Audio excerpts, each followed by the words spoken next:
Alors on est sur un stand bien particulier, on a déjà eu des interviews sonores avec l'un ou l'autre des auteurs. Cette fois-ci on est avec Gilles de Montmolin, bonjour. Bonjour. Vous avez choisi deux livres dont on peut parler. On salue Giuseppe Marone et votre éditeur, les éditions BSN Press, La fille qui n'aimait pas la foule et L'attitude noire. De quel style de roman s'agit-il? Alors il s'agit de polar, mais de polar de voyage, donc de polar road trip on pourrait dire. Oh là là, on remonte à des années, quoi, c'est les années 60, hein, la référence du road trip comme vous dites. Alors effectivement, d'ailleurs, La fille qui n'aimait pas la foule, c'est la traversée de la France qui est située en 1972, donc les années 70, les années hippies, les années de révolution aussi. Oui, drogue et amour libre, oui. Voilà, exactement. Donc tous les risques, surtout quand il y a la foule, oui. Et puis L'attitude noire, alors là, c'est un peu plus sombre. L'attitude noire, c'est un roman contemporain, mais c'est aussi un road trip autour de l'île du Sud de la Nouvelle-Zélande. D'accord. Donc c'est vraiment loin, loin. Vous y êtes allé là-bas en Nouvelle-Zélande? Oui, j'ai fait les deux voyages, je les ai faits. Le tour de l'île du Sud, j'ai adoré. Et puis la France, c'est traversable, oui, on va dire. Oui, c'est traversable, c'est assez simple, assez facile, mais c'est tout aussi beau. Oui, alors ça, il faut le dire hein, aux lecteurs. On n'est pas obligé, comme Hergé, qui n'avait fait aucun des voyages des pays qu'il a décrits, c'était photographique, hein, ces références l'Inde, le Népal, etc. Vous êtes allé en Nouvelle-Zélande, vous êtes allé en France, moindre mal pour la France, puisque vous êtes originaire d'Yverdon-les-Bains. Voilà, et j'ai vécu aussi un petit peu en France dans les années 70, donc... en ces pleines années. Voilà, exactement, ça m'a rappelé des bons souvenirs.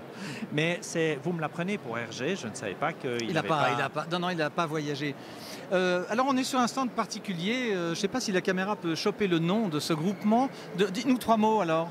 Alors, le Gaélique, le groupe des auteurs helvétiques de littérature de genre, c'est un groupe d'auteurs finalement qui ne font pas de la littérature générale, mais de la littérature d'un genre bien particulier. Alors ça peut être bien sûr le polar, oui, mais ça peut être aussi le fantastique, la fantasy, la romance, les romans historiques. Donc le road trip, etc. Alors le road trip, exactement. Bon, là c'était la collection. Donc, de la littérature de délassement, ce qui ne veut pas dire de la sous-littérature. Parce que, alors, un message auquel je crois profondément... Nous aussi à François Zir, soyez-en sûrs. Oui, voilà. C'est pas parce qu'un livre est plus simple qu'il doit être mal écrit ou... Exactement. Et pour moi, alors là, c'est un credo personnel et non pas collectif, mais je crois que mes camarades du Gaélique le partageraient. Pour moi, l'écriture est au service du récit et non l'inverse. Donc on n'écrit pas, c'est pas une fin en soi, c'est pas pour le plaisir qu'on écrit, mais pour raconter une histoire, pour la faire vivre. Donc il est très important de bien écrire, mais pour que le lecteur ressente l'émotion.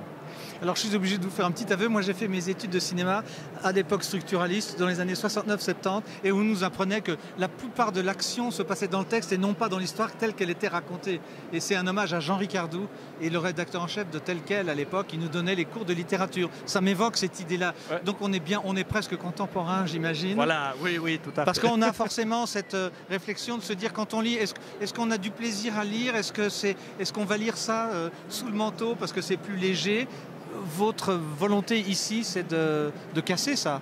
Voilà, d'affirmer que la littérature de genre, que la littérature qui n'est pas simplement de l'écriture comme fin en soi, cette littérature-là a aussi ses lettres de noblesse. Oui. Et justement, ce qui est beau, c'est de bien utiliser le mot pour donner l'idée juste. Alors il suffit de prendre des leçons, d'acheter de belles grammaires sur François Zir, bien évidemment, d'avoir de bons professeurs, parce que je crois que l'écriture, cela ne s'apprend pas.